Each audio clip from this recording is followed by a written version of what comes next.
On this episode of the China Unscripted podcast, the shifting propaganda campaign during the coronavirus, how the CCP virus compares with Chernobyl, and what the U.S. should do to hold the Chinese Communist Party responsible.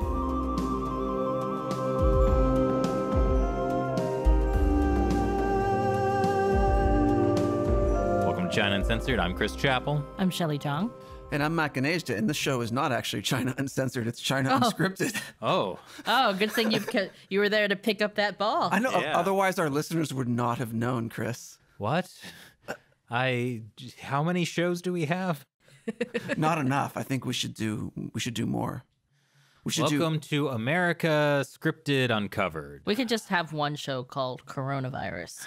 We had that one bit of like cooking unnourished, Oh, yes. our cooking show. Oh yeah, that was a good idea. Russia Unmasked. You know, we There's should another keep some of these things games unplayed.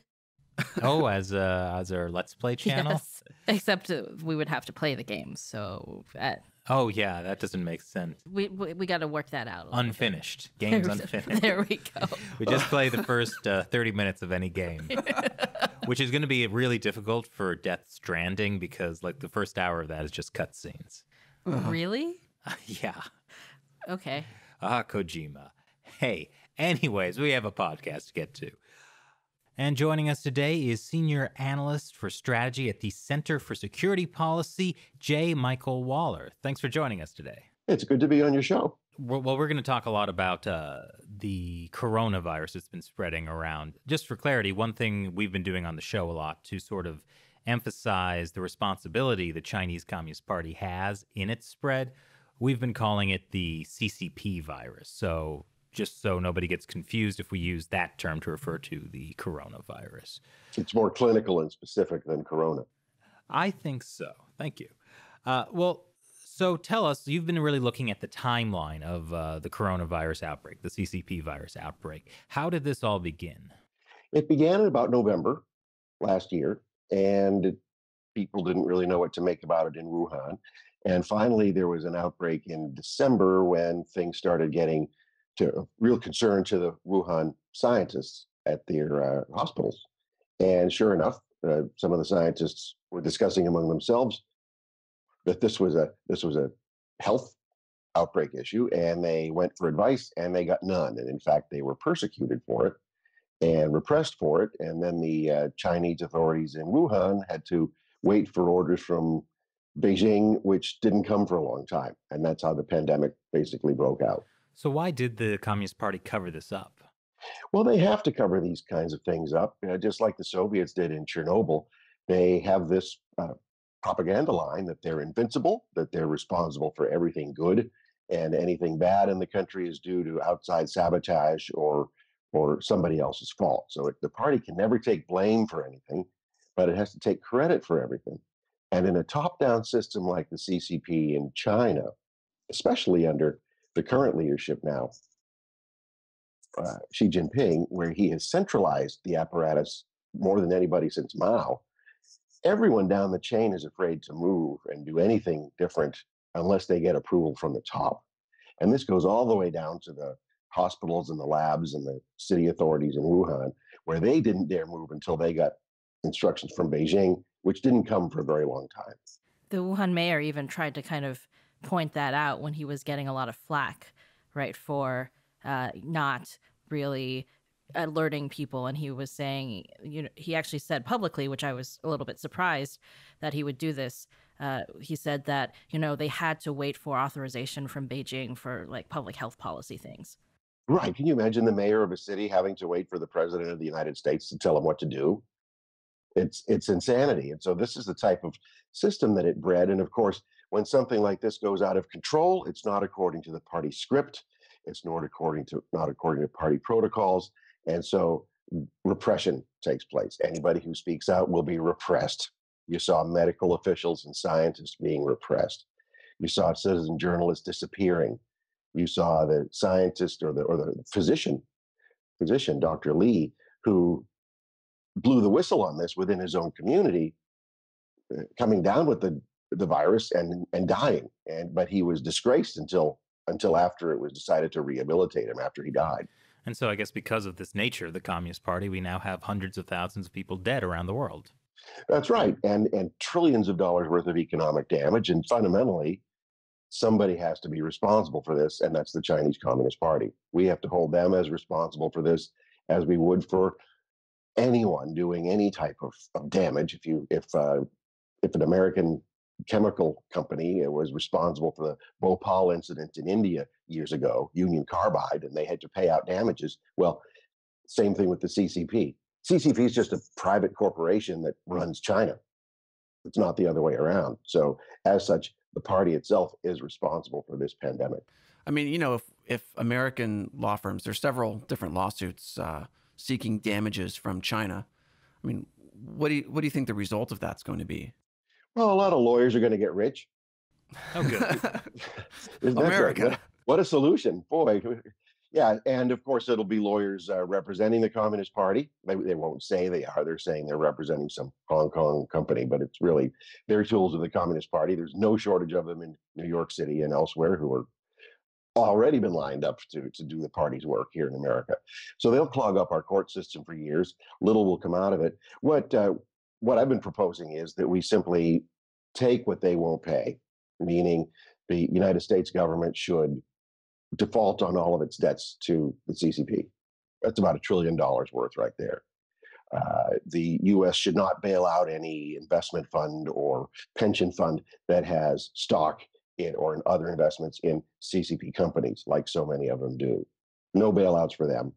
Those American investors should divest themselves of all CCP equities and drive the price down. So you're saying that the Federal Reserve's, say $2 to $5 trillion bailout that they're engaging in now through quantitative easing. Are you saying that the Fed shouldn't bail out any American companies that are invested in China? We should help them to leave China, but if they want to stay in China and work with the CCP, we shouldn't be subsidizing that. These companies need to pay for the mistakes they made, and their investors need to pay. Myself included, I found out some of my retirement funds were invested in Chinese stocks. Who knew? We need to all learn a lesson from this and pay attention to the fund managers and others who made deals with the CCP. It can't be any worse than what we've already undergone economically, and we have to really make the party pay. Now, this goes even further. The U.S. should organize for other countries to get out of their debt traps to China. Not necessarily organize them, but welcome them aboard, saying, let's all default at the same time. What kind of impact do you think that would have on China? Well, it would bankrupt the CCP, for one. It would undo the Belt and Road Initiative. Just think if Sri Lanka and Pakistan and these other countries all of a sudden all defaulted at the same time, they could keep the infrastructure that the CCP built for them, shoddy as much of it is, and free themselves of these many billions of dollars worth of debts that they owe to the CCP and the CCP companies. I mean, the United States in 230 years has never defaulted on any of its debts. So wouldn't this also have a negative impact on the U.S. to default on $1 trillion worth of Treasury securities? Well, I'm not a finance guy, but if everyone did it at once, then it sets a new standard, just like after World War II. Like you would think also, say, during the Depression, when Franklin Roosevelt took America off the gold standard, all of a sudden our currency is not backed by gold anymore. What a radical step that was, to have currency not backed by gold. Yet our dollar survived and it became the world's dominant currency after that. So if the rest of the world gets together and says, we are simply going to default on these corrupt debts to this corrupt system of the CCP all at the same time, then you have a new precedent that the whole world's standing by except the Chinese Communist Party and its friends. So this really could be a regime ender for the Chinese Communist Party. Right. That's the idea. Well, it's interesting, but I think U.S. debt to China is a little different than like Pakistan's debt to China, right? Yeah. There are a lot of different types of debts to China under very different terms. But if everyone just defaulted at once, what are the Communist Party people going to do? And to say nothing of the properties that the party owns here in the United States. They have a huge corner on a chunk of our national pork supply, owning Smithfield Foods and all of those other subsidiaries, Nathan's Hot Dogs and everything else that we don't even think of as. Wait, you're saying the CCP owns Nathan's Hot Dogs? Yes. Oh Yeah. my gosh. Well, there Yeah, goes sorry the to 4th of July Coney Island hot dog eating I know. It'll competition. be the same again. It's the end of America. Sorry to ruin that for you. And there are a lot of other brands we like too, and they're owned by CCP companies, which overpaid for this. I don't know, 7 or 8 years ago when it was an old company set up during the early Mao era in the late '50s, state-owned Chinese company that went up and bought Smithfield for billions and billions of dollars. So they own plants around the country, and they own a large piece of the U.S. pork supply and protein supply, and to say nothing of all the real estate that's owned and agricultural property that's owned. That stuff should all be confiscated. Federal government should take it under emergency powers because it's not private property. It's Communist Party property of a foreign entity, and then auction it off to American buyers, and then use that money to help repay the CARES Act and all the other damages that we've suffered, and take that as partial reparations from the party.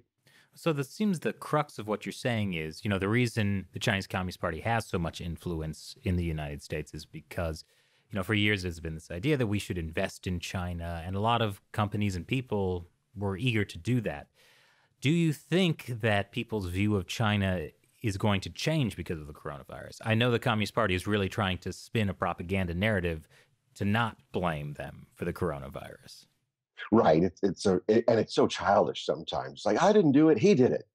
Now their latest one is they're coming back to the idea that the United States military started this, and since we're not being frank and open about it, obviously we the Americans are covering this up, and scientists can never really know if the virus originated at Fort Detrick lab in Maryland or not. So they're throwing this back at us to deflect from themselves, and then they accuse us of deflecting. Yeah, I'm sure they'll get back to the let's not point fingers thing in a couple of days. Yeah. Yeah. Oh, they're on that already. They're still on that. And you've been following sort of the changing narrative of how the Chinese regime has dealt with the CCP virus since December. And you've put a timeline on your website that sort of goes through some of this stuff. How would you take us through a bit of how the narrative the CCP has been spinning about the coronavirus has changed over the last few months? Sure, there are several different stages.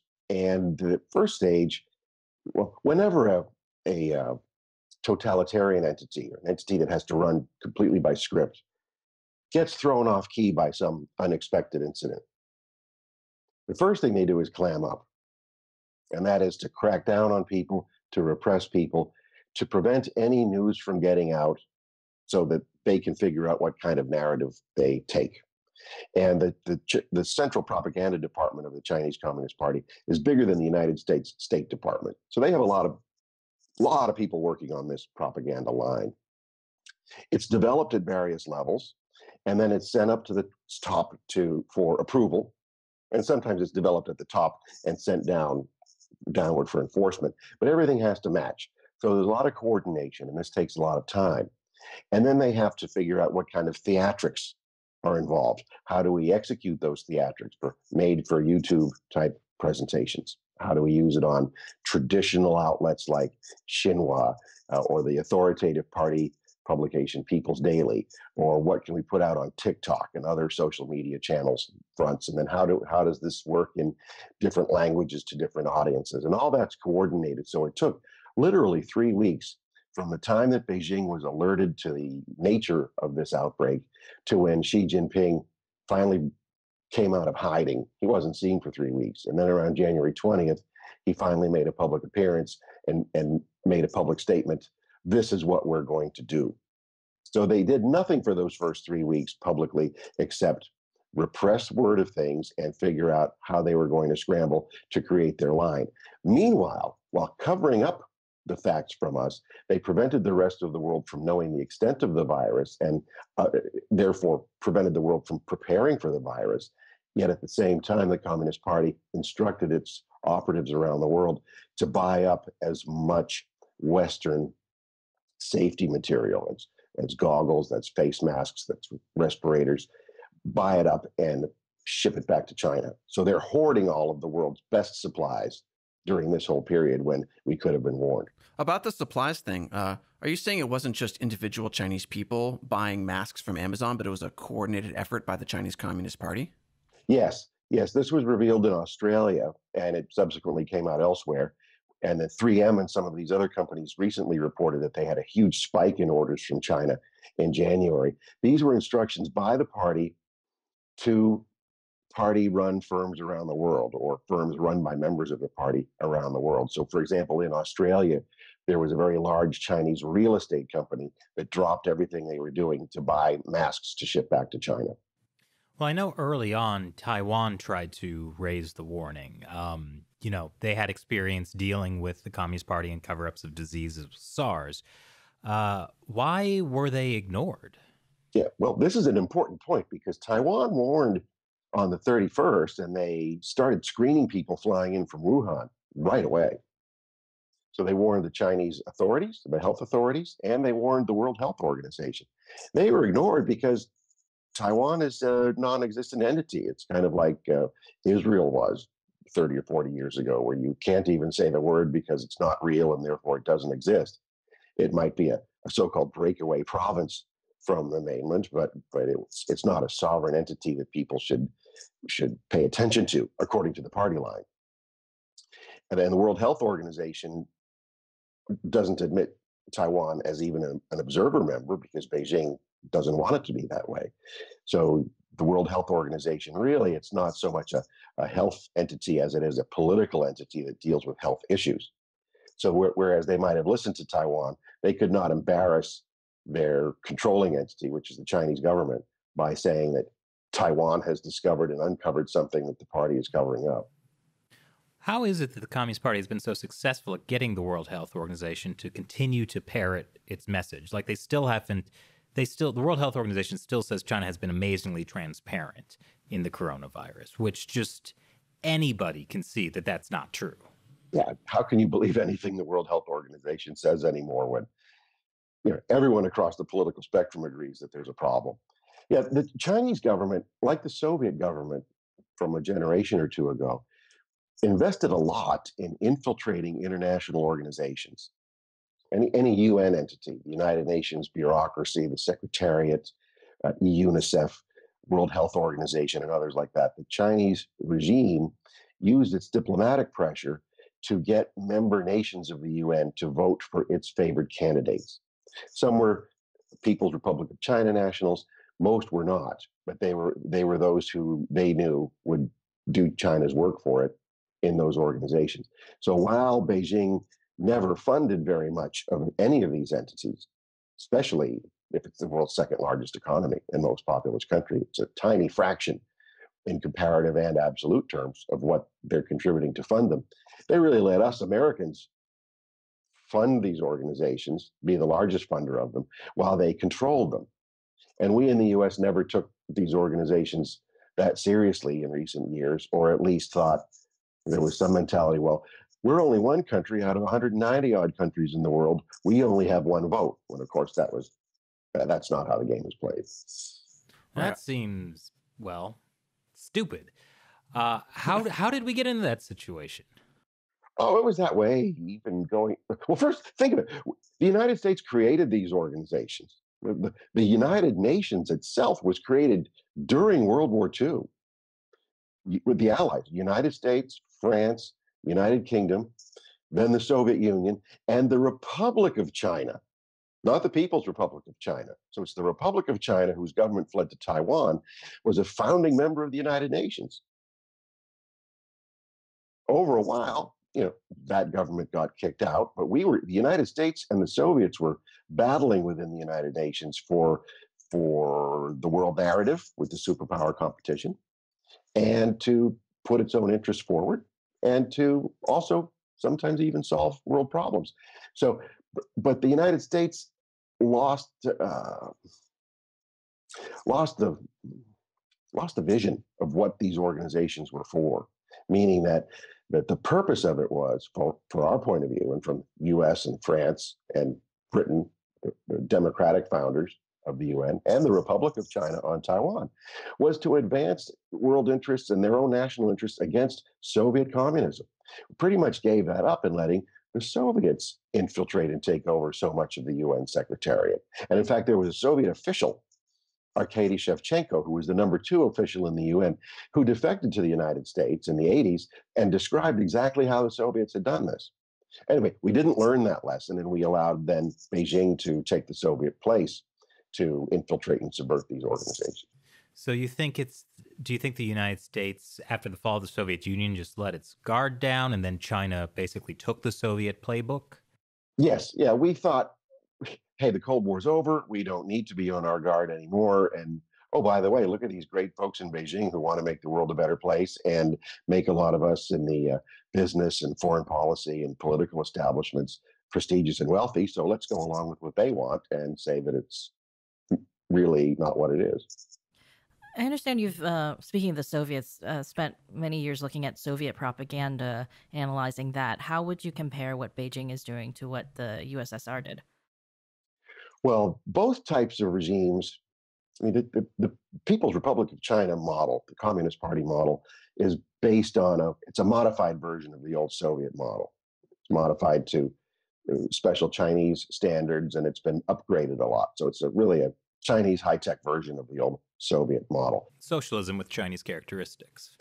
Somebody once called it that, yes. So the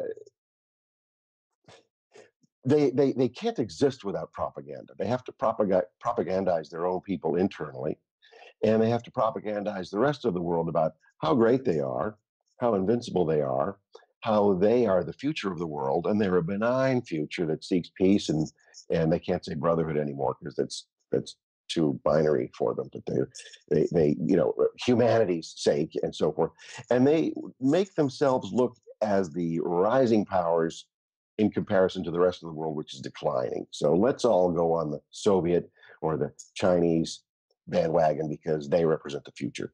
They have to have this propaganda in order to keep their legitimacy. They can't exist without it. Because once the truth comes out, their legitimacy is gone. And this gets back to the Wuhan virus or the CCP virus, because when the truth gets out about who started the virus or who allowed the virus to escape and become a pandemic, all the blame goes back to the CCP. What do you think are the obstacles in people realizing that it is, in fact, China? Like, I've seen articles in both state-run media and Chinese state-run media and Western media saying that, President Trump is more to blame than China or the WHO. Yeah, and now think of the brilliance of that. This virus begins, or the leakage begins in a lab in Wuhan. It spreads through Wuhan. The Communist Party represses it. It represses the doctors who discover it. It disappears the journalists who report about it in an unauthorized way. It does nothing for weeks to warn the world, and it's Donald Trump's fault. Now, that logically makes sense. Of course, yeah.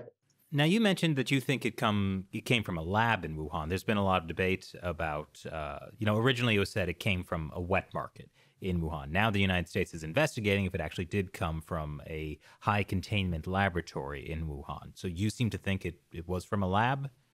Yes, and here's one of the things that you can really benefit by propaganda analysis. You take what the regime is saying or not saying, and you look at what it's doing or not doing, and then you listen to what it's saying to its own cadres, especially when it's different from what it's saying and doing publicly. So one of the first things that we find, and it didn't come out at the time, it came out many weeks later, was that the party apparat from the center, from Beijing, instructed that security at the Wuhan Institute of Virology have its security upgraded. It's one of the first steps the party instructed from Beijing. But of course, they didn't publicize it. And all the time they're denying that it had anything to do with any lab, yet they're telling their own people, fix the problem at the lab. That tells us that they know something's going on at that laboratory. Yeah, not wet market reform. Well, they actually are talking about that now a lot. Oh, that's good. Publicly they're talking about wet market reform, but that's not what they're telling the cadres to focus on, right? I don't know. I mean, this is all stuff that's in state-run media. So it's partly, at least, to make it look like they're doing something about it. Yeah, there are issues like they say the type of bat that carries this strain of coronavirus isn't found within 100 miles of Wuhan. So it would be strange for instance, for this wet market to be selling that kind of bat. Well, I don't think the wet market was selling any bats, actually. Yeah, there is no evidence of that to begin with. Meanwhile, nearby, there are 2 labs researching bat coronaviruses. I have some thoughts on that, but maybe we should talk about that later. Okay, A we can little get back off to that topic. shall we? I'm actually wondering, back to the propaganda narrative issue, when you were describing the similarities between the Soviet and the CCP propaganda about how they must portray themselves as the rising power and the rest of the world as declining power, it seems like we really buy into that here in the US. Like, a lot of people really believe that, like, China is like this technocratic meritocracy of the future. Was it that way with the Soviet propaganda? In many respects, it was, and it's weird to think about in retrospect. But if you look at it at the time, I was in graduate school then, analyzing Soviet propaganda and focusing on the Soviet security apparatus. That's the KGB, and how this was right during the Glasnost period. And in fact, it coincides with China today because it was right during and after the Chernobyl nuclear meltdown in Soviet-occupied Ukraine, where the party line, even under Gorbachev, there was still a strong party line. All of a sudden, the party couldn't deal with the fact that there was an international crisis that they couldn't control coming from a facility that they ran, and they tried to cover it up. And it was that Chernobyl nuclear accident that was a trigger for the collapse of the Soviet Communist Party. So there are a lot of parallels there. In the Soviet period, where you had big companies like Pepsi and different energy companies and General Electric and others, they were being used as indirect Soviet propaganda outlets in the United States and elsewhere to say, hey, the Soviet Union isn't that bad. We can't do anything to promote them. They're a permanent part of the international scene. We can't do anything provocative that would upset them, and so forth. And you had a lot of people in the American and international political and diplomatic establishments that took the same view. They were accustomed to the Soviet Union. Some of them even liked the Soviet Union, not as sympathizers, but it was a comforting, stable force in the world, and they couldn't imagine a world without the Soviet Union. In fact, when I was working in my graduate work, I was also helping anti-communist movements inside the Soviet bloc, and I was in Moscow at the time the Soviet Union was collapsing in 1991, and happened to be in the Kremlin the very day that Boris Yeltsin had Russia secede from the USSR. So it was right in the middle of this whole collapse, and I got to see this as an insider and as a participant. At the same time, Yeltsin's people were alarmed that the Bush 41 administration was not supporting their cause. In fact, Yeltsin's foreign minister, Andrei Kozyrev, told me that the Bush administration could not bear the idea, couldn't fathom the idea of thinking of a world without a USSR or a USSR without a Communist Party. It was beyond their imagination to grasp, because they didn't know. It had been that way all their lives, and they didn't know what to do with it if there was to be some change.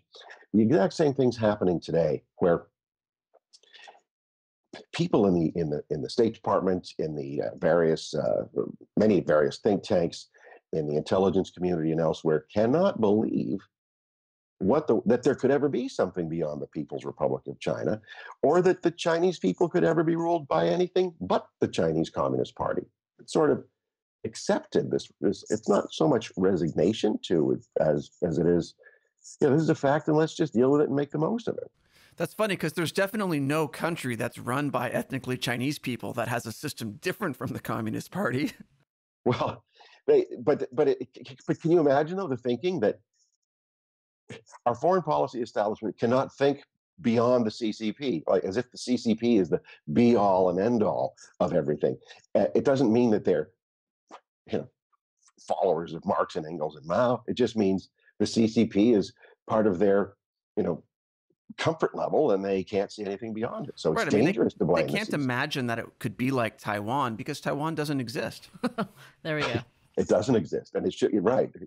It's and that's really the official line. We have the one country, two systems model that everyone knew was a fake model anyway. But when the Republic of China government that founded the United Nations and that was a United States ally against the Japanese imperial regime in World War II. Remember, Mao was hiding in the mountains at the time. They're liking to claim credit for their victory in World War II, but they were fighting the nationalists, not the imperial Japanese. The But the world is such where really who has the golden rule? He who has the gold rules. And by the 1970s, it was clear that the mainland China was ascendant. Therefore, the China Republic in Taiwan was an annoyance, and it had to go. I mean, I don't know if hearing you describe how the U.S. political establishment looked at the Soviet Union versus how they're looking at the CCP now, I'm not sure whether to be encouraged or depressed. Oh, be encouraged, because things changed in the Soviet Union, and it was really because we were not on our guard there that somebody like Putin rose. If you look at it, there were warnings at the time that the KGB was on the ascendance. It was taking advantage of the collapse of the Communist Party. It was maintaining its system as the core of the control structure. All foreign joint ventures had to have a KGB officer as a vice president. And this was giving rise to a gangster state that was controlled by the KGB, just like a gangster state that rose up within the Communist Party in China and the Ministry of State Security Service, and the fundamental role that has played in building all these CCP tycoons around the world. It's interesting, that foreign companies in Russia need to have a KGB person, because to Americans, like, that obviously sounds really bad, right? But in China, like, whether it's IKEA or McDonald's or whatever, they still have to have a Chinese Communist Party secretary, or many Communist Party members forming a party committee within that American company. Well, and I'm sure it's all honest and above board, and none of these Right. Communist Party officials are on the take. And can you imagine an American company engaging in such grotesquely corrupt relations with ruling officials in any other country in the world? Well, they're not as rich. These companies would be put on trial. But the sheer corruption of these big Western companies in China is staggering, and the regime couldn't survive without that corruption. Do you think the coronavirus is going to change any of that? I think so, especially if we keep pushing. If we back off, we meaning free people in the outside the mainland, if we back off and do not hold the Chinese Communist Party responsible for the virus, morally responsible, legally responsible, financially responsible, then the CCP will win. That's why the party is so desperate to deflect blame to anyone else, and to manipulate our own internal political system to say, hey, this is a really good campaign issue. Let's look at Trump's opponents. They're also blaming him. So let's exploit this. And that's precisely what you see happening. Now, Chernobyl was 1986, and the Soviet Union didn't collapse until 5 years later, 1991. Right. So, even if this is the CCP virus is a kind of trigger, there's still going to have to be a lot more straws before the camel's back breaks. Right. And this is why we have to move quickly to demand accountability. The more time it takes, the more foot dragging or caution there is, the more the CCP and its Western allies will be able to regroup and to not only reclaim the narrative, but to dominate the policy. So basically, we need the China equivalent of the fall of the Berlin Wall. Exactly. This is where Hong Kong comes into play. Think of the way East Berlin and West Berlin, the divided city. So you had a free section of Berlin, which was the capital of Soviet-occupied East Germany. But it was this little pocket of freedom. It was part of the Federal Republic of Germany, West Germany, and it was occupied by the Democratic allies, US and Britain and France. And that was such a danger to the Soviet system that the Soviets had to build a wall around that part of the city. Similar analogy can be made with Hong Kong. You can see the wall being erected very rapidly in a very different way in Hong Kong through the co-optation of Hong Kong politicians, co-optation of Hong Kong businesses, and now the recent roundup of Hong Kong opposition leaders. Yeah, I mean, we spent about a month last year in Hong Kong covering the protests. And one thing I realized is that what's really behind it is hostile foreign forces like us. Yeah, dude, very dangerous. Well, this is the thing. People like you are the most subversive of all forces because you're actually on there on the ground working with the local people who have a stake in all of this, and you're giving them a voice to the rest of the world, and as well as I imagine within their own uh, area. So you're among the most subversive forces in existence, especially because we know the Western intelligence services aren't active in these kinds of things. They're not particularly good at it. The Chinese regime has been great at exerting diplomatic pressure to make sure that there's no such interference at any significant level. So it's really private initiatives like yours, like human rights and pro-democracy movements and others, private initiatives to get companies to divest from CCP businesses and so forth. Those are the most dangerous subversive forces there. And that's why you have to be branded as a foreign spy and as a public enemy. But so this means we're not likely to get any CIA funding? It's just as well. It's so bureaucratic, you wouldn't want to. You're better off on your own. Well, I was hoping to get CCP funding because, like, we could be like Nathan's Hot Dogs, right? And we could get that. Get Nathan Rich's hot dogs. How much money do you think the CCP would give us if we were to, offer up our podcast to them? Just hypothetically. It's not a joke. They would pay you to go out of business.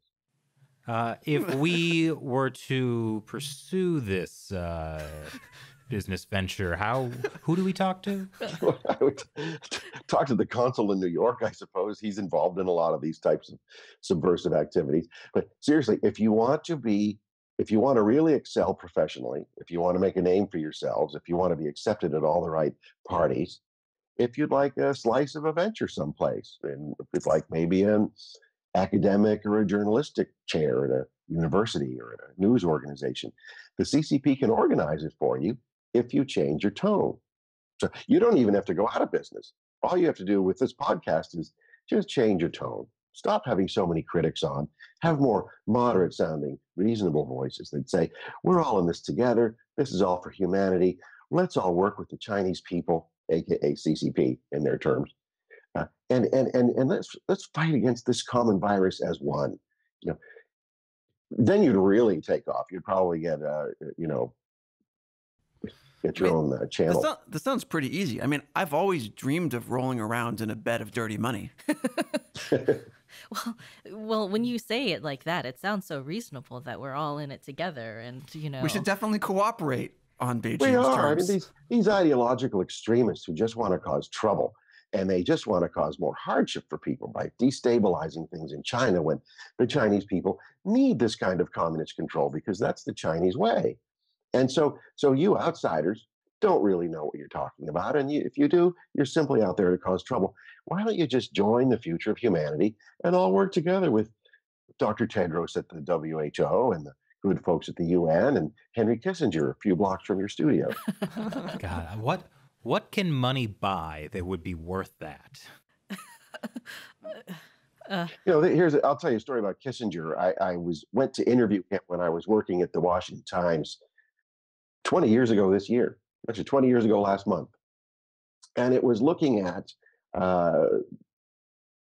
foreign policy pundits and politicians and figures and where their loyalties really lay. And so I called up Henry Kissinger and I had a question for him, and he was out of the country. He was in, quote, Asia. We know where he really was.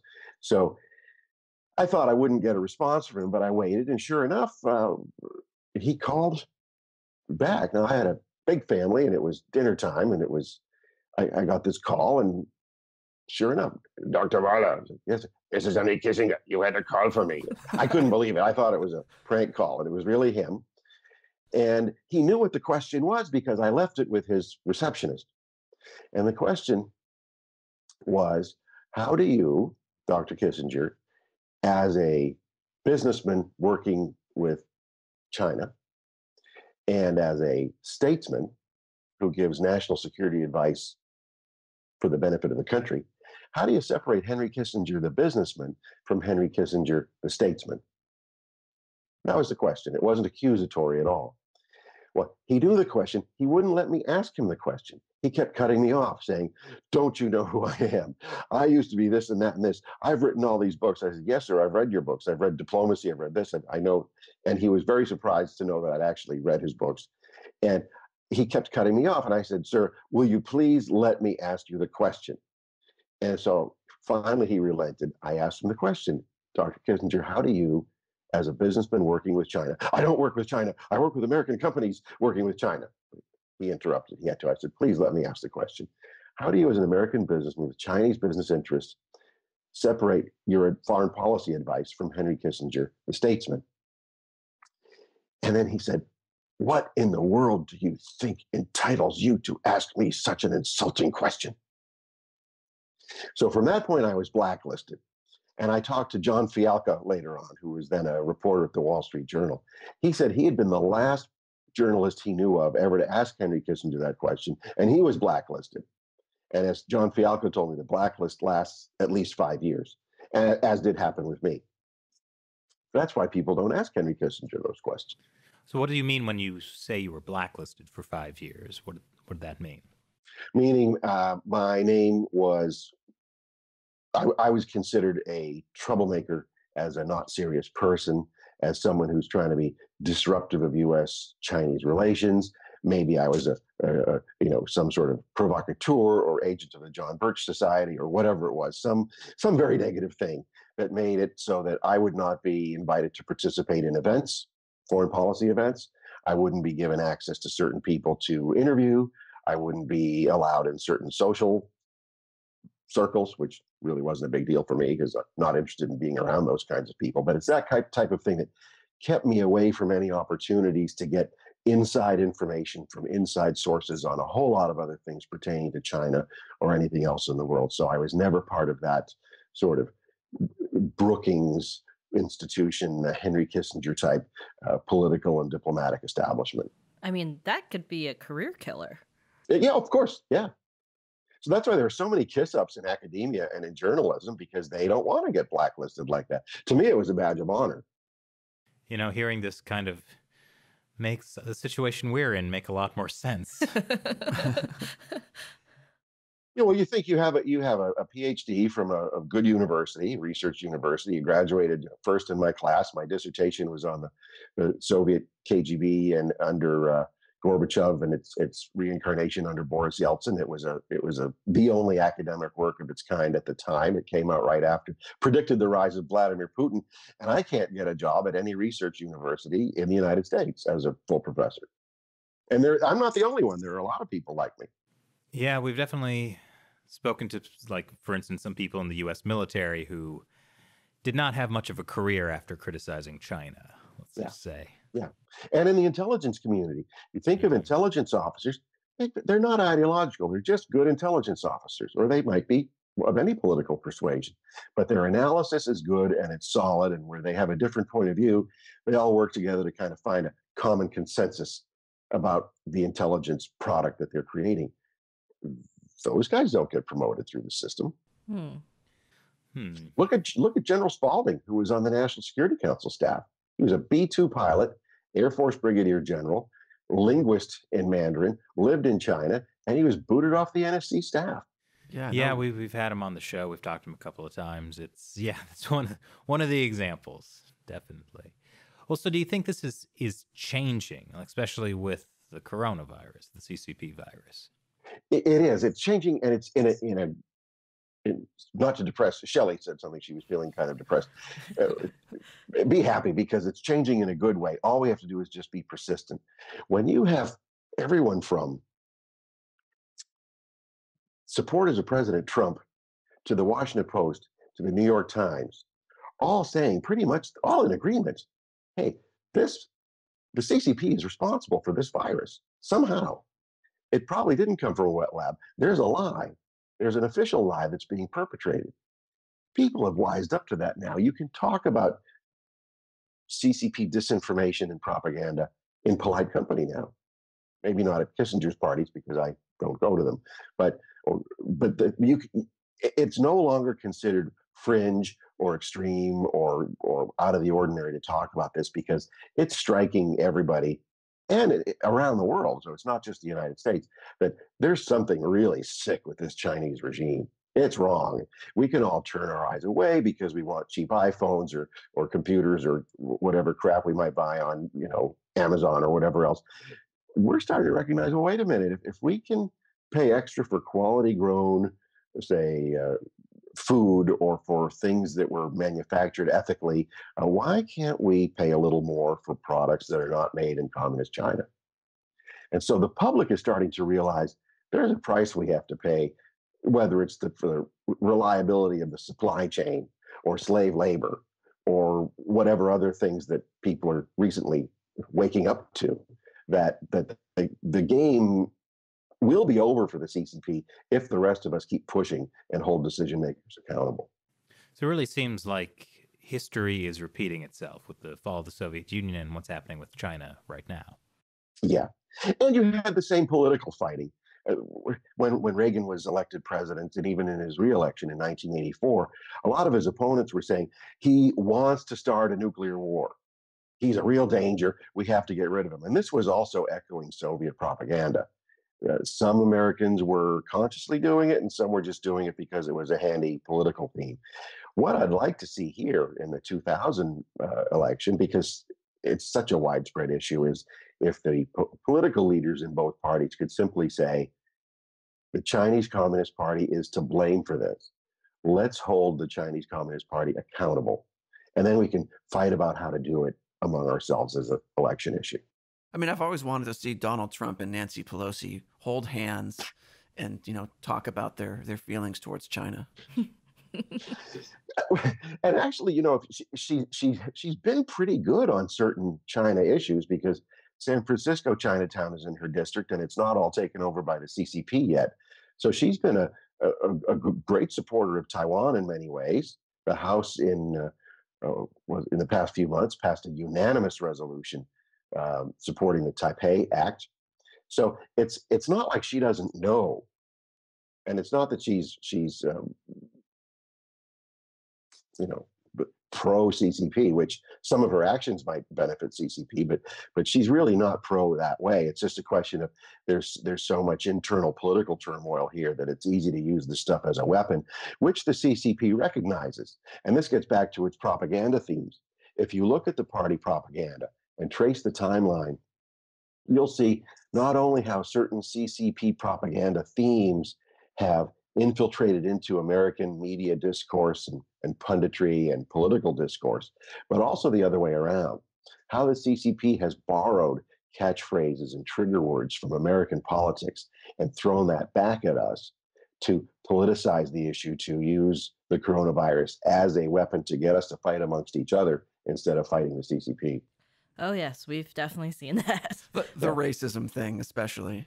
That's the best effective trigger of all. Now, if you say Winnie the Pooh with chopsticks is a racist trope, that's what's happening now in Atlanta, where Vice just yesterday had an article about how racist this is, and it's obviously a hate crime against all ethnic Chinese people because they're linking Winnie the Pooh to Wuhan. And now they want to get the Georgia police involved, but Georgia doesn't have a hate crime statute. So there's this agitation to make it a federal hate crime and bring in the FBI to investigate these street art pranks of Winnie the Pooh. I think it's anti-English because Winnie the Pooh is actually from England, right? Well, I was gonna. Oh dear. I was gonna say someone should tell the Hong Kong people who kept making, political cartoons and. The Hong Kong people are so racist against Chinese people. Really? Yeah. I mean, not even Xi Jinping called it racist. He said, this is directed at me personally because I look like Winnie the Pooh. He didn't say it's anything against the Chinese people. But yeah, so you look at this, so you can see how the CCP is egging on a lot of our triggers and our political correctness here or whatever sensitivities we have to exploit it against us. I mean, imagine this, getting the FBI to investigate Winnie the Pooh memes in Atlanta because it offends Xi Jinping. Think of how that has just weaponized our own institutions against ourselves. and ourselves against one another. That's part of the propaganda. So it's not just simply sending out themes and messages as we trace in our timeline. Even this recent one of Trevor Noah on that TikTok, a 30-second video that's being sent out by China Global TV, where he's saying, "Oh, it's not the Wuhan virus anymore because it's not Wuhan. It's the America virus now because it's in America." And then he gives the smile and the thumbs up, and then you get the CGTV logo over it. I haven't heard Trevor Noah complain that he's being used for Chinese communist propaganda, but that's what's happened. Jeez. Well, on the plus side, he'll have more access now. Well, he'll have more money for more markets. I mean, look at it. See, this is another part of propaganda, which is not coronavirus related or CCP virus related. Yeah, see how I've been acclimated. I live on Capitol Hill, okay, so I'm being acclimated to say coronavirus instead of CCP virus. So my apologies. If you look at, we call it Wuhan virus for shorthand, but we'll take CCP. It's fine. You look at how, say, Hollywood has been weaponized against us for two reasons. First, because Hollywood's looking at that world's largest market for its movies, but also you get a lot of cheap labor running the CGI computer graphics to make all the special effects, and that's being done now in mainland post-production studios.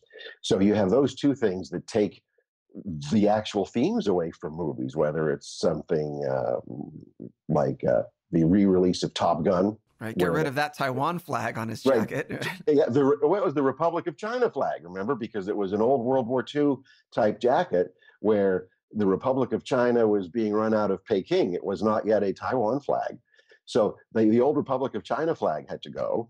And then in Red Dawn, of course, it was no longer a CCP invasion of the United States, but it was some absurd, North Korean occupation of Idaho that made no sense and looked really foolish. But they had actually changed Red Dawn in post-production. They'd shot it as the Chinese enemy, and then they spent 2 more years like redoing it in post. Hey, Chinese people and North Koreans, they all look alike, right? That's what Hollywood is saying. Oh, they all look alike. They all talk alike. Wow. They all, Yeah.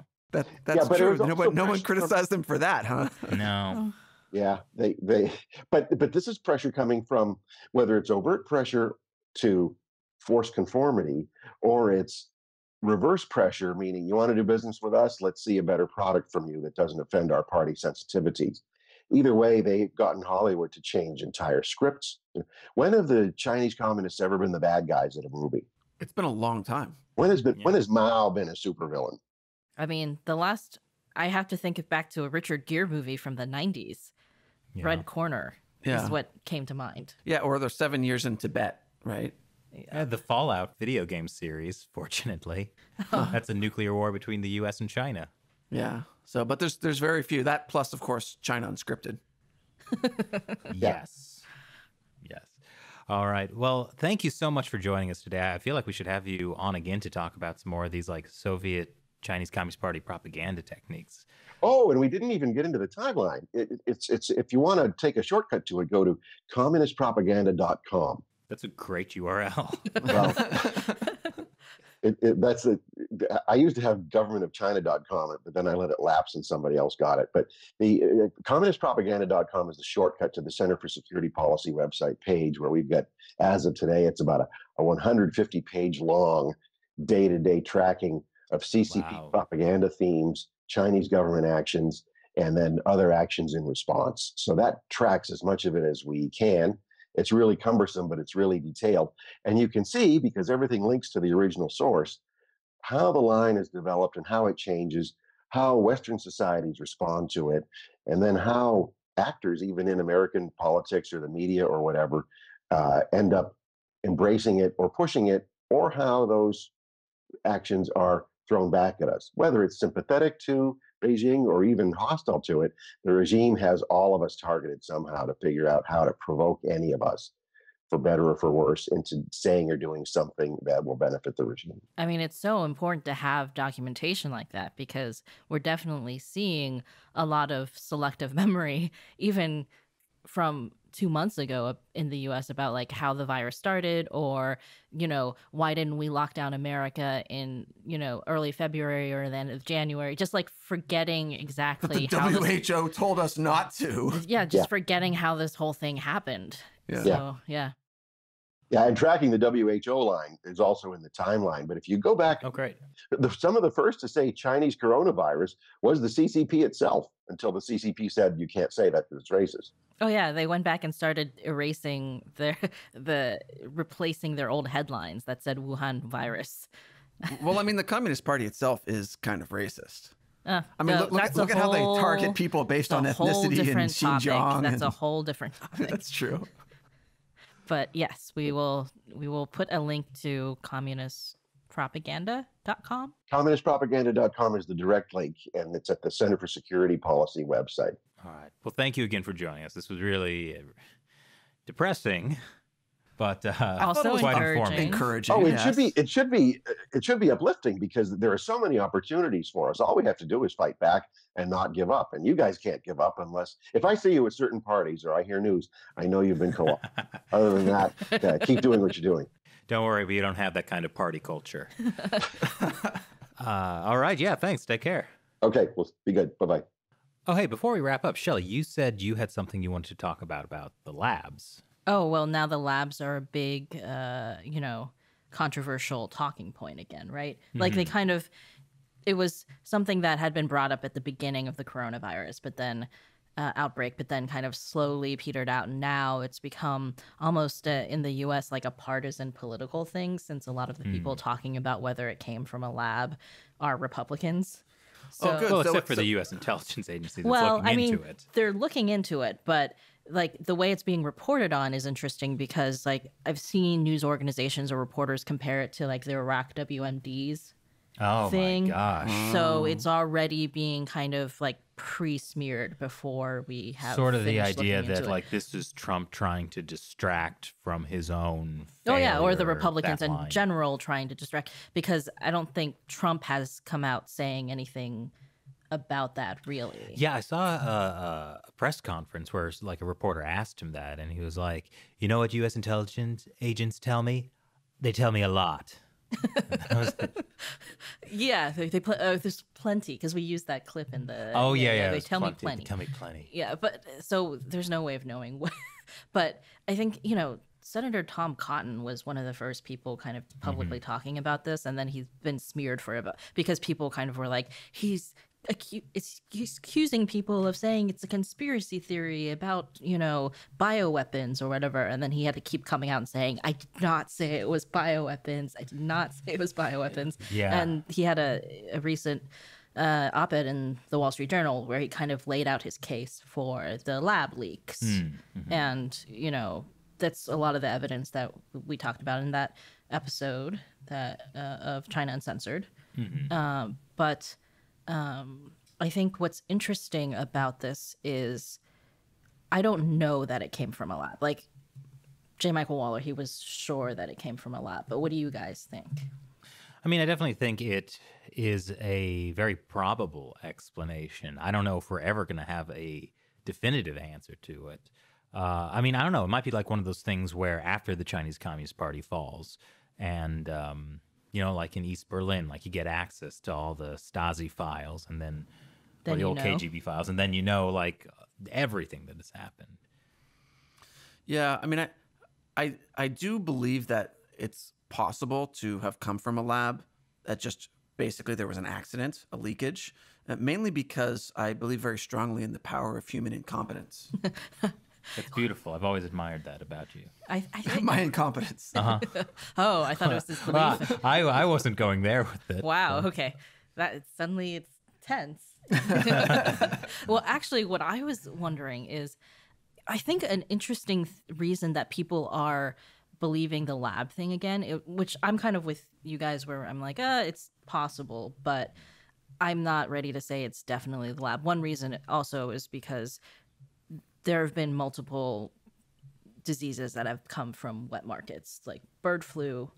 Like every bird flu outbreak is related to some kind of like live poultry market where like it jumps from the birds to the people working at the market. SARS, they eventually came from a wet market where they were selling civet cats that had been infected with bat coronaviruses. So,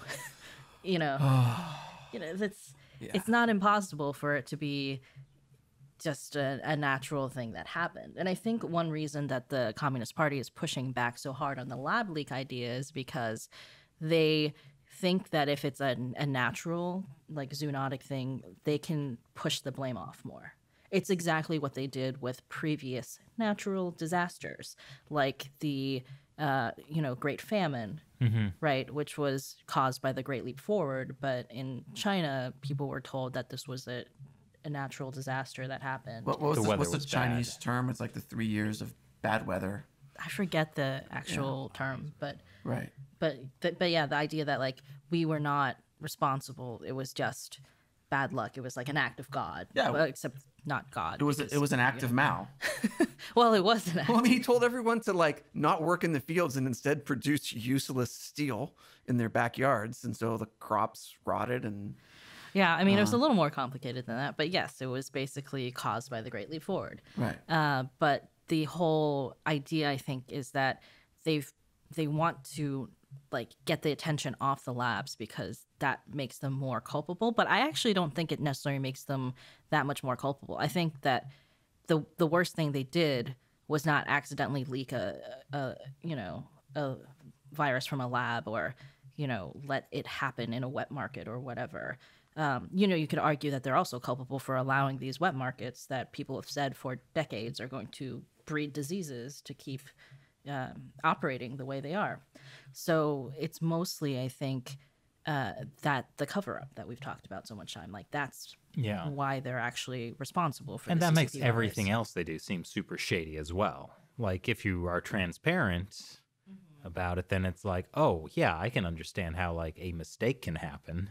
Right. And I don't. Right. I think then they could have just blamed the lab, right, and fired a bunch of people, and then the party would be like, it wasn't our fault. Right. But the cover-up is their fault. So really, American intelligence should not be investigating whether or not it was a lab. They should be investigating the cover-up. Well, I think it's still important to know where super contagious diseases are coming from. So maybe we should be more careful about how labs handle super contagious diseases that could kill hundreds of thousands of people. Yeah, I mean, I think also the CCP is partly to blame for the virus lab leak story coming back because they have been pushing so hard the idea that the virus came from somewhere else that was not Wuhan. Like the latest thing is now that they're claiming that maybe it could have multiple birthplaces around the globe because that's definitely how viruses work. Well, why not, Shelley? Well, like it could have mysteriously appeared in both the U.S. and Italy and China, unrelated, but around the same time. The natural world is just so mysterious. But beautiful. But the fact that they were pushing back so hard at the fact that it started in Wuhan made people go, wait a minute. minute. Yeah, the cover up and all of that stuff. It was the U.S. It was Italy that began. Yeah, so like, what more are you trying to hide? Yeah, exactly. It made a lot of people who at first thought that this was a conspiracy theory or unlikely be like, maybe it is more likely just because you're looking at the propaganda. Like, yeah. So, I mean, I don't think we'll know, but I think the point I wanted to make is that regardless of where it came from, the CCP is responsible because of the cover-up, not because of the how it got out. And I think they're pushing back so hard on the lab thing because they want to take blame and put it on like a natural disaster, so then they can do all of their like we were the victims here, that kind of narrative, more so than they already are. Yeah. Well, with any luck, it will not work this time, and people will finally have wised up to the Chinese Communist Party. I don't know. Did you hear what I said about how it's become a partisan political fight in the U.S. between the Democrats and the Republicans? No, I tend not to listen to you. I've That's known not that true. for Remember years. the jokes on the show where I say, "What's that, Shelley?" That implies I am listening to you. That does imply that you aren't listening to me. All right. Well, I guess we'll probably wrap up on that note. Just one final clarification for the lab thing is that the U.S. is looking into multiple scenarios and how the virus escaped, not just the lab. So, and with that, I think we'll wrap up this episode. Thanks for watching. We're back on filming this. If you're watching on YouTube, you can actually see our faces as we talk. Let us know if you prefer to see this. Yeah. Yeah, let us know in the comments below. Be sure if you're watching, subscribe to China Unscripted on whatever medium you prefer to watch it on. And stay tuned for more from China Uncensored, China Unscripted, and America Uncovered. We're very busy in 2020. It's just all coronavirus all the time. All coronavirus all the time. Yeah. Can't stop. Won't stop. Just wait till we get into more of the Soviet propaganda, or going back for 50 or 100 years of Soviet propaganda. Oh, I think that stuff is fascinating. Oh yeah, no, it's interesting. Oh yeah, let us know if you if you want that podcast. Or what topics you want. Actually, I don't care. I want that podcast. So it'll We're happen. gonna do it anyway, regardless of what you say. Try to stop me. All right. Well, thank you for listening. Once again, I'm Chris Chappell. I'm Shelley Jong. And I'm Matt Gnezda. Talk to you next time.